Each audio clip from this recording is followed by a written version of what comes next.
ఈ వ్యక్తికి ration card వచ్చే వరకు ఈ ప్రక్రియ కొనసాగుతుంది. నేను రాష్ట్ర సివిల్ సప్లైస్ మినిస్టర్ గా ఉమ్మడి కరీంనగర్ జిల్లా మంత్రిగా కూడా మీకు నేను స్పష్టమైన హామీ ఇస్తున్నా. ఈ రేషన్ కార్డుల ప్రక్రియ పూర్తయిన తర్వాత అర్హత ఉండే చివరి వ్యక్తి వరకు వచ్చిన తర్వాత మేము ఇప్పటిలాగా దొడ్డు బియ్యము మరి కోర్స్ గ్రెయిన్స్ ఇవ్వము, మేము మంచి క్వాలిటీ సన్న బియ్యం ఇవ్వబోతున్నాం చెప్పి మనం చేస్తున్నాం. అక్కలు చెల్లెళ్ళు మీరు గుర్తుపెట్టుకోండి, ఇది మన కాంగ్రెస్ ప్రభుత్వం.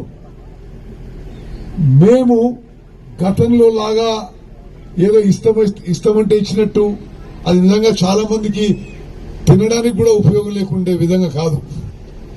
ఈ రేషన్ కార్డు ప్రక్రియ పూర్తయినాక మేము ప్రతి వ్యక్తికి అర్హత ఉన్న ప్రతి వ్యక్తికి 6 కిలోల మంచి క్వాలిటీ సన్న బియ్యం ఇవ్వబోతుందని చెప్పి నేను మనం చేస్తున్నాను.